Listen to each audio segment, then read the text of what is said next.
everyone, Jaden with Golden Properties here. And if you're a landlord in North Idaho, today's topic is one you absolutely need to understand: security deposit laws in Idaho. Now before we get started, let me give a quick disclaimer. This video is for informational purposes only and should not be considered legal advice.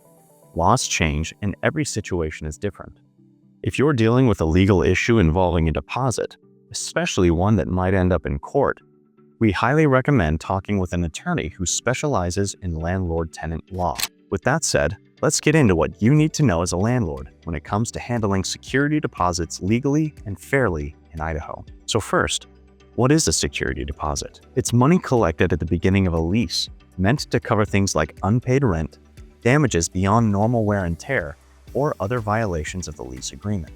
In Idaho, there's no law requiring landlords to provide a written receipt for the deposit, but trust me, it's a very good idea to give one anyway. A typical deposit is equal to 1 month's rent, but landlords may charge more if pets are involved or the lease has unique terms, as long as it's clearly stated up front. And remember, the deposit is not for routine maintenance. Repainting because of normal aging or fixing a leaky faucet, that's on you.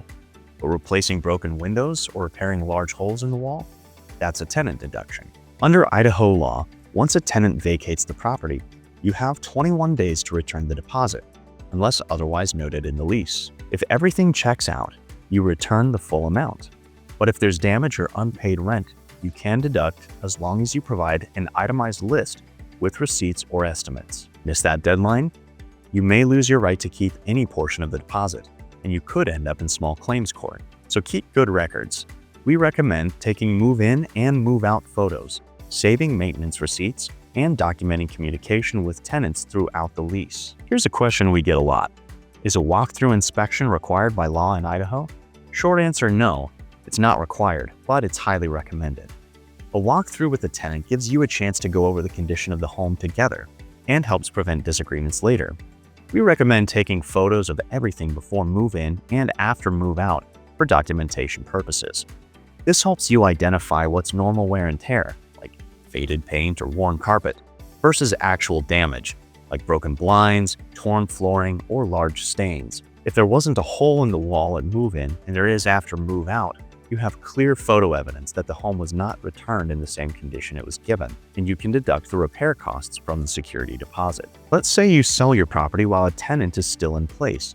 What happens to their deposit? In that case, the deposit transfers to the new owner, who becomes responsible for returning it. The new landlord should acknowledge receiving the deposit and make sure it's properly documented. Now, Idaho doesn't require landlords to keep security deposits in a separate account, but it's a best practice to keep it separate from your personal or business funds. So when can you legally keep part or all of the deposit? Some common reasons include unpaid rent, damage beyond wear and tear, not returning keys or garage remotes, or failing to clean the unit properly. Just remember, you must provide an itemized list and ideally include backup like photos, receipts, or vendor estimates. Being transparent helps reduce conflict and shows the court, if it ever comes to that you followed the law. Security deposits are meant to protect both landlords and tenants, and following Idaho's laws not only helps you avoid legal trouble, but also builds trust and professionalism. If you have questions about how to manage security deposits or want help overseeing your rental property, Golden Properties is here for you. Hope this was helpful. Catch you in the next one.